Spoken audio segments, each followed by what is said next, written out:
Ayo, subscribe channel YouTube Novel Azkadina. Novel Perintah Raja Naga.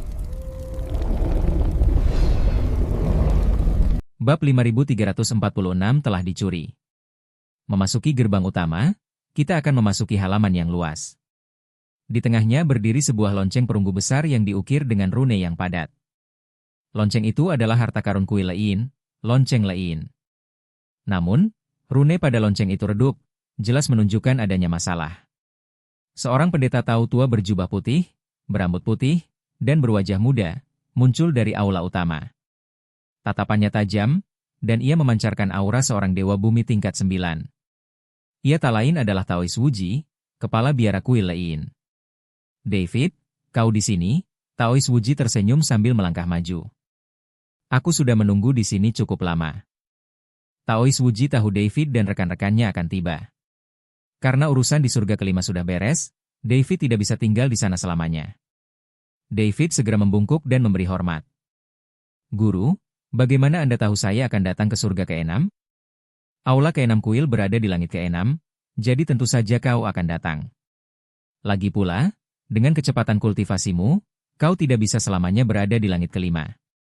Semakin tinggi kau melangkah, semakin banyak sumber daya yang kau miliki, dan semakin bermanfaat bagi kultivasimu. Lagi pula, bukankah kau selalu ingin tahu identitas ayahmu? Aku khawatir kau tidak akan bisa mengetahui identitas ayahmu kecuali kau mencapai puncak alam surgawi. Kau juga tidak akan memahami rahasia alam surgawi. Kata Taois Wuji sambil tersenyum. Taois Wuji mengenal David dengan baik, pria ini tidak akan pernah puas dengan status quo. David hanya bisa tersenyum tipis setelah mendengar ini. Guru, kau kenal aku. Omong kosong, kalau aku tidak kenal kau, bagaimana mungkin aku menjanjikan Ting Er padamu? Tapi kau, nak, berhentilah main-main dengan wanita. Darah dan energi yang yang sedikit itu sedang dihisap oleh wanita. Kata Taois Wuji sambil memelototi David. Wajah David dipenuhi rasa malu, dan ia terdiam. Humazi tertawa terbahak-bahak. Orang ini terus-terusan menyebutku cabul. Tapi sebenarnya dia punya lebih banyak wanita daripada aku. Dia seperti binatang, entah sedang bermain-main dengan wanita atau sedang ingin bermain-main dengan mereka, dan mereka semua gadis muda. Aku selalu bermain dengan Sulau Baniang, aku tidak pernah pilih-pilih. Tuan Hu, hentikan. David tersipu. Melihat David tersipu, Pendeta Wuji dan Humazi tertawa terbahak-bahak. Humazi melirik lonceng Lein di halaman. Tuan, sepertinya ada yang salah dengan lonceng ini. Pendeta Wuji mendesah, wajahnya serius. Rekan Pendeta Hu, penglihatanmu bagus. Sejujurnya, kuil Lein baru-baru ini menghadapi situasi sulit. 3 hari yang lalu, lonceng Lein dicuri. Apa? David dan Humazi sama-sama terkejut. Lonceng Lein adalah harta karun kuil, yang mampu menangkal mantra jahat. Bagaimana mungkin lonceng itu dicuri? Pendeta Wuji memimpin keduanya ke aula utama, tempat mereka duduk, sebagai tuan rumah dan tamu, dan seorang anak kecil pendeta menyajikan teh spiritual untuk mereka. Sambil menyesap, Pendeta Tao Wuji berkata perlahan, Gunung Lein ini mungkin tampak biasa saja, tetapi sebenarnya tempat ini tersegel. Di dalam perut gunung ini bersemayam 100.000 roh jahat, yang terperangkap di sini berkat upaya gabungan para leluhur kuil Lein kita setelah berbagai perbuatan jahat mereka. Lonceng Lein adalah kunci untuk menekan roh-roh jahat ini. Setiap 100 tahun, lonceng ini harus dibunyikan. Energi petir yang terkandung dalam bunyinya memperkuat segel, mencegah roh-roh jahat melarikan diri. David dan Humazi bertukar pandang, masing-masing melihat keterkejutan di mata satu sama lain. Jika 100.000 roh jahat itu lolos, langit ke-6 akan hancur. Lalu, Pendeta Tao, tahukah kau bagaimana lonceng Lein dicuri? Ada petunjuk? Tanya David, mengerutkan kening. Pendeta Tao Wuji menggelengkan kepala, ekspresinya serius. 3 malam yang lalu, para murid yang bertugas tiba-tiba mendengar suara angin yang aneh. Tak lama kemudian, lonceng suara guntur mulai berdengung dan berkedip. Saat mereka tiba di pavilion lonceng, lonceng itu telah menghilang. Hanya beberapa jejak kaki aneh yang tersisa di tempat kejadian. Jejak-jejak itu tampak seperti sejenis binatang iblis, tetapi membawa aura iblis. Kami sudah lama mencari, tetapi kami tidak tahu apa yang terjadi. Bab 5347 Pengambilan. David menundukkan kepalanya sambil berpikir, samar-samar merasa para iblis terlibat. Para iblis selalu berusaha menghancurkan segel, melepaskan jiwa iblis, dan kembali. Kini setelah lonceng suara guntur dicuri, dan mendekati peringatan 100 tahun, hal itu bukanlah suatu kebetulan. Guru, saya punya ide. David mengangkat kepalanya dan mengeluarkan lonceng bermotif naga dari cincin penyimpanan, lalu menatap Taois Wuji. Saya punya lonceng bermotif naga di tangan saya. Meskipun tidak sebagus lonceng Lein, lonceng itu juga merupakan harta karun. Saya pikir, mungkin saya bisa menggambar rune pada lonceng bermotif naga untuk meniru efek lonceng Lein, dan mencoba melihat apakah saya bisa menekan roh jahat. Mata Taois Wuji berbinar penuh harapan. Ia menatap lonceng bermotif naga di tangan David, dan setelah mengamatinya sejenak dengan saksama, ia mengangguk pelan, bahan lonceng ini luar biasa. Jika rune bisa digambar, mungkin ada kesempatan untuk mencobanya. Tapi, menggambar rune bukanlah tugas yang mudah, dan itu membutuhkan seorang master yang ahli dalam seni jimat. Master, serahkan ini pada Master Hu dan aku. David menoleh ke arah Humazi, yang menepuk dadanya dan meyakinkan, benar, menggambar rune, aku jago. Selama ada bahan yang cocok, aku jamin aku bisa menggambar rune yang kuat pada lonceng bermotif naga ini. Taois Wuji segera memerintahkan murid-muridnya untuk mendapatkan bahan-bahan yang dibutuhkan untuk menggambar rune, yang semuanya adalah bubuk mineral yang mengandung kekuatan spiritual petir, serta pena spiritual dan kertas jimat yang dibuat khusus.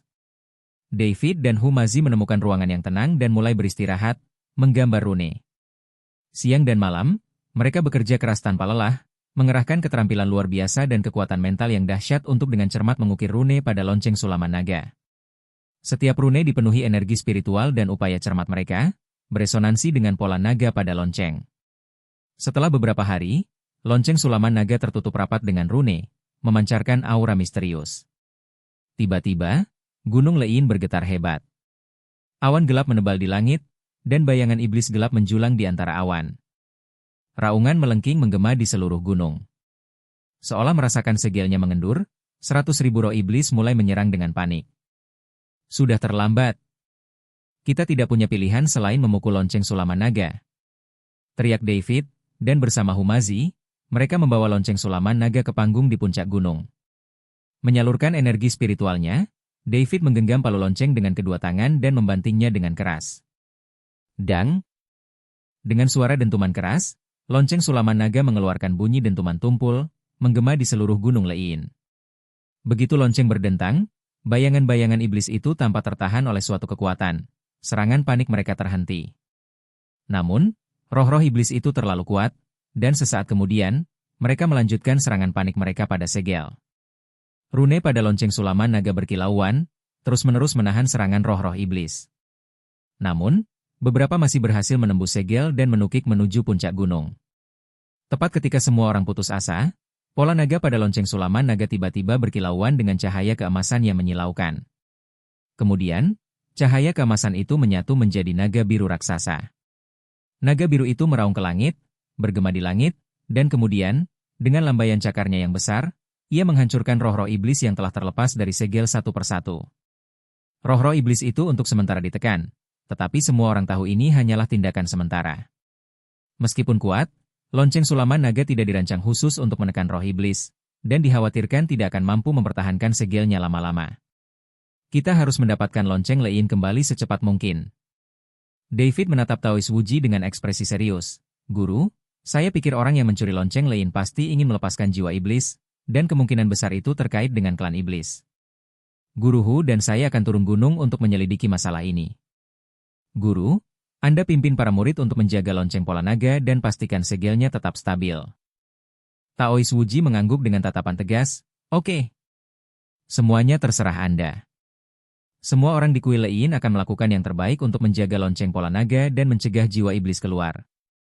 David dan Humazi berpamitan dengan Taois Wuji dan terbang menuruni gunung. Bab 5348, menanyakan informasi. Mereka tahu waktu hampir habis. Jika semua roh jahat melarikan diri, konsekuensinya akan sangat mengerikan. Investigasi ini tidak hanya bertujuan untuk mendapatkan kembali lonceng suara guntur, tetapi juga untuk mengungkap dalang di balik insiden tersebut dan menggagalkan sepenuhnya konspirasi iblis tersebut. Setelah meninggalkan Gunung Lein, David dan Humazi langsung menuju kota King Feng.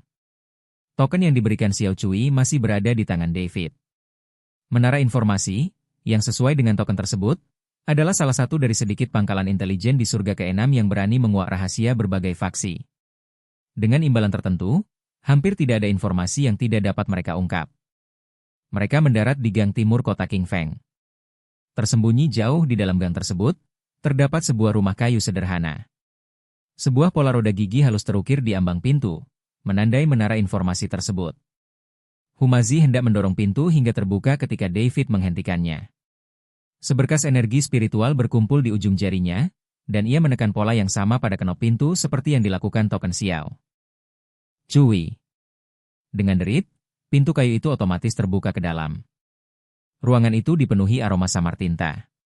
Seorang wanita dengan pakaian ketat berwarna hijau dan wajah berkerudung sedang duduk di meja, memilah-milah berkas.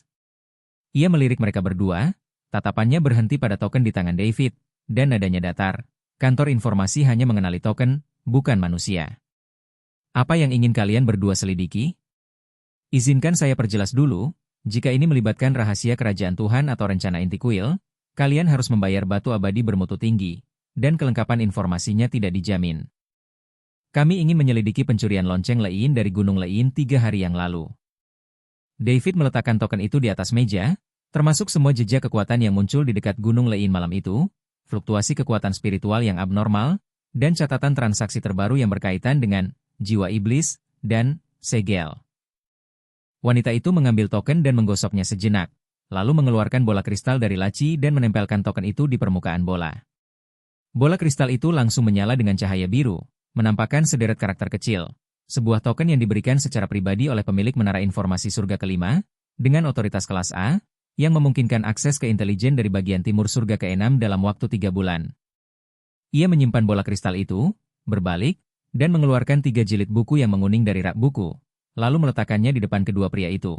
Pada malam lonceng Lein dicuri, mata-mata menara informasi di pinggiran Gunung Lein merekam 3 aura yang tidak biasa. Yang pertama adalah udara hitam yang mengikis tulang dari aula ke-6. Para mata-mata itu menemukan jejak pria berjubah hitam di lereng utara gunung. Mereka tampaknya mengalihkan perhatian para murid kuil Lein yang berpatroli. Yang kedua adalah kekuatan suci pola suci, kerajaan dewa, yang terdeteksi di aliran sungai di sisi selatan gunung. Sisa-sisa pola suci perak itu cocok dengan yang ada di baju zirah pengawal ilahi, tipe ketiga. Wanita itu berhenti sejenak, nadanya semakin serius. Itu, Ki Jahat Hati Rusak, dari Aula Dao Jahat. Di rerumputan dekat pavilion lonceng, kami menemukan setengah jimat bermotif tengkorak. Jimat itu terbuat dari bahan yang sama dengan yang digunakan oleh cabang Aula Dao Jahat Surga kelima. Humazi membanting meja, mengejutkan para pemegang berkas. Sialan. Bukankah ketiga bajingan ini selalu berselisih? Kerajaan ilahi membenci sihir Aula ke-6, dan kerajaan ilahi membenci Aula Dao karena mencuri sumber daya alkimia mereka. Bagaimana mungkin mereka bekerja sama untuk mencuri lonceng itu? David tidak buru-buru berbicara. Sebaliknya, ia mengambil setengah jimat itu dan memeriksanya dengan saksama. Aura jahat samar masih tertinggal di tepi jimat, identik dengan aura yang ia temui di cabang Aula Dao Jahat Surga kelima. Namun yang lebih aneh lagi, bagian belakang jimat itu diukir dengan pola ilahi yang samar. Pola itu 7/10 mirip dengan pola emas yang ia lihat di rok putri kerajaan ilahi. Ada yang salah dengan jimat ini. David mengumpulkan kekuatan spiritual di ujung jarinya dan mengetuknya dengan lembut. Jimat Aula Jalan Jahat tidak pernah terukir pola ilahi, kecuali seseorang dengan sengaja mencangkokkan aura kerajaan dewa ke jimat Aula Jalan Jahat, atau mungkin ketiga pihak ini sudah berkolusi. Wanita berbalut kain kasar tipis mendengar ini dan menyerahkan berkas lain. Jika kalian berdua tidak percaya, lihatlah catatan transaksi ini. Setengah bulan yang lalu, seorang pria bertopeng perunggu memasang tugas di gedung berita, menawarkan harga tinggi untuk membeli struktur rune segel Gunung Lein. Orang yang menerima tugas itu juga memiliki transaksi keuangan dengan Aula ke-6 Kuil Ilahi, Departemen Rahasia Kerajaan Ilahi, dan Aula Jalan Jahat. Namun, identitas orang itu disembunyikan, dan kami belum menemukan identitas aslinya. Bab 5349 menuju Kerajaan Tuhan. Humazi mencondongkan badan dan melirik jumlah transaksi di berkas, lalu terkesiap, wow, 100.000 batu abadi bermutu tinggi. Apa-apaan bajingan ini? Dia ingin meminjam 100.000 jiwa iblis untuk mengacaukan langit ke-6.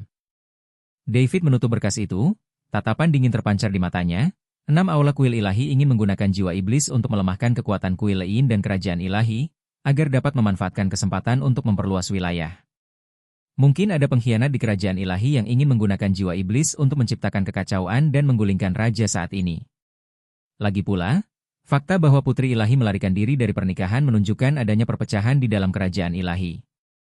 Sedangkan aula jalan jahat, mereka selalu ingin menangkap jiwa-jiwa yang kuat untuk dimurnikan menjadi pil pembunuh jiwa, dan 100.000 jiwa iblis adalah bahan baku terbaik bagi mereka. Wanita berbalut kasar tipis itu mengangguk, analisis Tuan Chen benar. Tapi ada berita lain yang mungkin berguna bagi Anda. Tadi malam, para pengawal suci kerajaan ilahi tiba-tiba menyegel gerbang barat ibu kota kerajaan ilahi, mengatakan bahwa mereka sedang melacak para pencuri yang mencuri benda-benda suci kerajaan ilahi. Tetapi menurut pengamatan mata-mata kami, yang sebenarnya dicari oleh para pengawal suci adalah seorang kultivator yang dapat mengendalikan energi iblis. Orang itu tampaknya terkait dengan aula jalan jahat. David dan Humazi saling berpandangan, dan mereka sudah memiliki arah dalam pikiran mereka. Penutupan gerbang ibu kota ilahi yang tiba-tiba oleh para pengawal suci pasti terkait dengan lonceng suara guntur. Mungkin kultivator yang mengendalikan energi iblis itu berasal dari aula jalan jahat, yang bertanggung jawab untuk mengangkut lonceng suara guntur. Tuan Hu, saya ingin mengunjungi kerajaan ilahi. Ketiga faksi tiba-tiba terhubung dengan lonceng suara guntur, dan saya merasa ada yang tidak beres. Klan ilahi selalu sangat arogan dan kemungkinan besar tidak mempraktikkan sihir. Namun, kepala istana ke-6 kuil ilahi berbeda ceritanya. Banyak anggota klan ilahi yang tidak punya nyali. Jadi aku ingin memahami kerajaan ilahi dan melihat apa yang terjadi. Jika kerajaan ilahi, kuil ilahi, dan aula jalan jahat benar-benar terhubung, mengambil lonceng suara guntur tidak akan mudah. Kata David kepada Humazi setelah meninggalkan gedung informasi. Terlalu berbahaya untuk pergi ke kerajaan ilahi sendirian. Lagi pula, tempat itu penuh dengan kultivator klan ilahi. Semuanya sangat arogan. Kau akan langsung terbongkar. Lagi pula, jika kau pergi seperti ini, aku khawatir kau bahkan tidak akan bisa memasuki ibu kota ilahi. Mereka akan memandang rendah dirimu. Kata Humazi. Jangan khawatir, aku punya cara. Bukankah mereka sedang mencoba menangkap sang putri? Aku bisa membantu kerajaan dewa menangkap sang putri, lalu kita bisa masuk. Kata David. Humazi sedikit khawatir ketika mendengarnya. Apakah kau benar-benar ingin menangkap putri kerajaan dewa?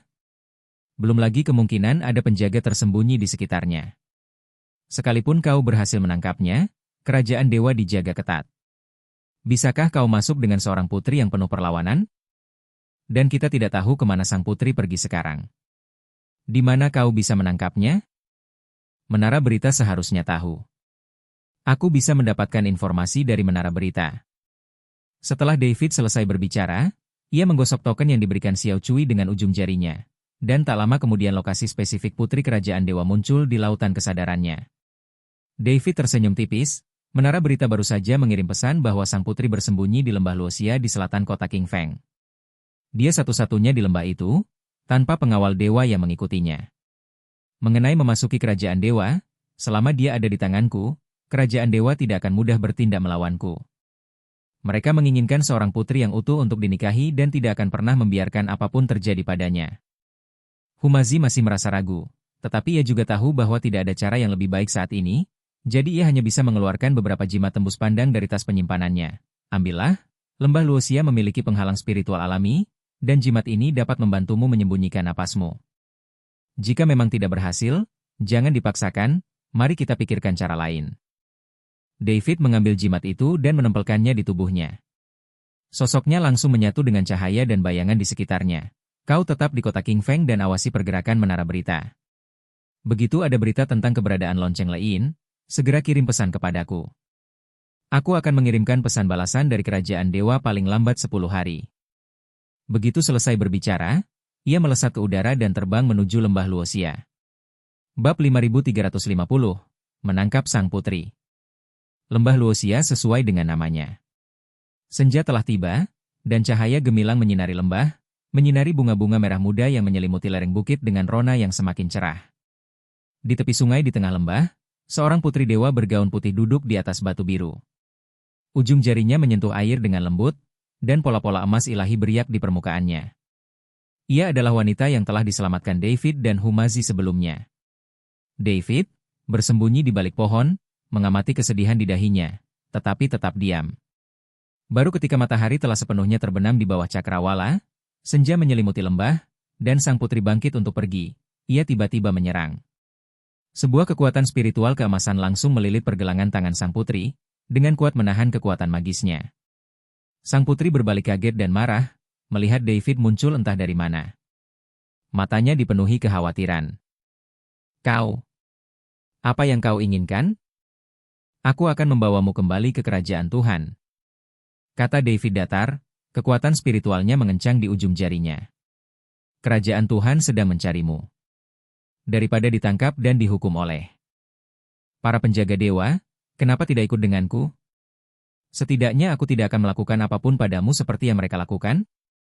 Sang putri berjuang melepaskan diri, tetapi kekuatan spiritual David sekuat penjepit besi. Ia memanggil kekuatan ilahinya, dan pola-pola ilahi keemasan bersinar di sekelilingnya, tetapi pola-pola itu langsung diredam oleh jimat penghancur kejahatan yang dilemparkan oleh tangan David yang lain. "Jangan buang-buang tenagamu. Kultivasimu lebih rendah dariku. Perjuangan lebih lanjut hanya akan membuatmu menderita." "Mustahil. Kau hanya seorang kultivator tingkat pertama di alam abadi duniawi. Bagaimana mungkin kau menjebakku?" Sang putri terus berjuang, tak yakin. Namun sekeras apapun ia berjuang, ia tidak bisa melepaskan diri. "Sekalipun aku seorang kultivator tingkat pertama di alam abadi duniawi, kau bukan tandinganku. Ikutlah denganku," kata David sambil tersenyum tipis. "Aku lebih baik mati daripada kembali ke kerajaan Tuhan." Secercah tekad terpancar di mata sang putri, dan ia bahkan mempertimbangkan untuk menggunakan kekuatan sucinya untuk melukai dirinya sendiri. Melihat ini, mata David menjadi gelap. Ia melangkah maju, mengulurkan tangan dan mencengkeram ujung rok sang putri, mengancam akan menariknya turun. "Jika kau berani mati, aku akan menghancurkan kesucianmu sekarang. Apa kau pikir kerajaan Tuhan masih akan menggunakanmu dalam pernikahan, seorang putri Protos yang telah kehilangan kesucian? Saat itu, kau bukan hanya tak akan mampu menyelamatkan diri, tetapi kau juga akan melibatkan orang-orang yang ingin kau lindungi." Sang putri membeku, raut wajahnya yang tegas tergantikan oleh ketakutan. Sebagai seorang putri Protos, ia telah diajari sejak kecil bahwa kesucian lebih penting daripada nyawa. Jika David, seorang biarawan manusia, benar-benar menghancurkan reputasinya, ia tidak hanya akan menjadi bahan tertawaan di kerajaan Tuhan, tetapi ayahnya bahkan mungkin akan menggunakan kekerasan terhadap orang-orang di sekitarnya untuk menyelamatkan muka. Kau berani." Suara sang putri bergetar, tetapi ia tak berani melawan lebih jauh. Ia hanya bisa memelototi David dengan penuh kebencian. "Mau apa kau? Aku akan ikut denganmu, tapi kalau berani tidak menghormatiku, aku akan membawamu turun bersamaku, bahkan jika itu nyawaku." David melepaskan cengkeramannya, menarik kekuatan spiritualnya. Ia lalu menarik tali dari tas penyimpanannya dan dengan lembut mengikat tangannya. Kelihatannya seperti menahan diri, tetapi sebenarnya, tali itu memberi ruang gerak bagi sang putri, mencegahnya terluka. "Jangan khawatir, aku akan melepaskanmu setelah kau membawaku ke istana kerajaan ilahi.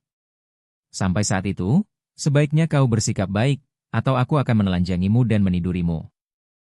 David berbicara kepada sang putri seperti pria kasar. Sang putri tersipu dan kakinya tanpa sadar terkatup rapat. Ia tidak menyangka David akan berbicara sekasar itu. Ia menggigit bibirnya, menatap tali yang melingkari pergelangan tangannya, matanya dipenuhi rasa malu, tetapi ia tetap diam. David tidak berkata apa-apa lagi, membawanya ke udara, menuju ibu kota kerajaan ilahi. Setelah sekitar 8 jam terbang, dunia di depannya tiba-tiba berubah. Awan tipis telah menjadi padat dan halus, berkilauan dengan cahaya keemasan yang samar. Udara begitu padat dengan energi surgawi sehingga seolah mengembun menjadi embun. Menghirupnya, aku merasakan meridianku sedikit menghangat. Di bawahku bukan lagi bebatuan tajam pegunungan biasa, melainkan dataran luas tak berbatas.